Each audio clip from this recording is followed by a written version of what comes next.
বিসমিল্লাহির রহমানির রহিম। আমি মোহাম্মদ ফরহাদ আলী শেখ। গুরুদাসপুর উপজেলার সকল শ্রমিক নির্বাচনে অংশগ্রহণ করে নির্বাচনে প্রত্যেকটা শ্রমিক অ্যাটেন্ড হয়ে নির্বাচনে সফলতা করেছে। এই জন্য গোটা উপজেলা শ্রমিকবাসীকে অসংখ্য ধন্যবাদ এবং আমার শুভেচ্ছা জানাই। প্রত্যেকটা শ্রমিক নির্বাচনে সহযোগিতা অংশগ্রহণ করেছে, নির্বাচনে সফল করে বিজয় নিয়ে প্রত্যেকটা শ্রমিক আনন্দের সাথে ২৬ বছর পর নির্বাচনের এই বুক ভরা আনন্দ ভালোবাসা নিয়ে গেছে। এর জন্য প্রত্যেকটা শ্রমিককে আমার অন্তরের অন্তঃস্থল থেকে অসংখ্য ধন্যবাদ। বিগত ২৬ বছর হলে আমাদের অফিসের নির্বাচন ছিল না কো। আমরা ৪-৫ জন নির্বাচনের জন্য ৩ বছর হলে হাল ধরেছি।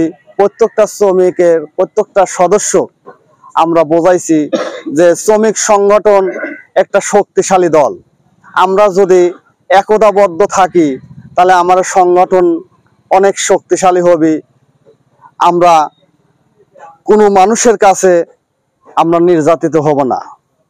একসঙ্গে চললে পারে সংগ্রাম সবকিছু করা আমাদের পক্ষে সম্ভব। এই জন্য প্রত্যেকটা শ্রমিককে আমরা বলেছি, আমরা নির্বাচনের মাধ্যমে আপনারা ব্যালটের মাধ্যমে আপনাদের নেতা বানান। আপনার শ্রমিকের মূল্য বাড়বে, শ্রমিকের কল্যাণে কাজ হবে, শ্রমিক ইউনিয়নের স্বার্থে কাজ হবে। গোটা পৌরসভার এবং অন্য অন্য এলাকার বিভিন্ন এলাকার শ্রমিক ভাইরা সবাই আমাদের সাথে সম্মিলিত দিছে এবং আমাদেরকে সাহায্য করেছে। তো প্রত্যেকটা শ্রমিকের আশা থাকে, লক্ষ্য থাকে যে আমরা অফিসে যাব, আমরা সম্মান পাবো, আমরা যাতে অফিস থাকি অপমান না হয়। আমাকে যে নির্বাচিত করেছে, শ্রমিকের যে যে আশা আকাঙ্ক্ষা আছে এইগুলি পূরণ করার চেষ্টা করব। প্রত্যেকটা শ্রমিকের পাশে থাকবো, দুর্দিনে থাকবো। সবসময় শ্রমিক আমাকে পাবে। শ্রমিক ইউনিয়নের অনেক কিছু থেকে শ্রমিকেরা বঞ্চিত। যেরকম একটা সংগঠন যখন তৈরি করা হয়, এই সংগঠনের কিছু গঠনতন্ত্র নীতিমালা সংবিধান থাকে। ওই সংবিধানে কি কি শ্রমিকেরা সুযোগ সুবিধা পাবে এইগুলি দিয়েই একটা সংগঠন তৈরি করা হয়।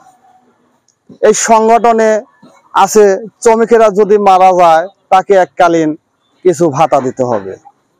একটা শ্রমিকের ছেলে লেখাপড়া করতেছে তাকে ফর্ম ক্লাবের টাকা দিতে হবে। একটা শ্রমিকের মেয়ের বিয়ে দিতে পারতেছে না তাকে কন্যাদান দিতে হবে। একটা শ্রমিক দেখা যাচ্ছে অ্যাক্সিডেন্ট করেছে তাকে চিকিৎসা দান। এরকম বিভিন্ন ইউনিট প্রস্তুতি দিয়ে একটা সংগঠনের রেজুলেশন পাস হয়। তো এই জন্য আশা রাখি যে প্রত্যেকটা আশা যাতে শ্রমিকের পূরণ করতে পারি। এই বলে আমি আমার সংক্ষিপ্ত বক্তব্য শেষ করলাম। আসসালামু আলাইকুম।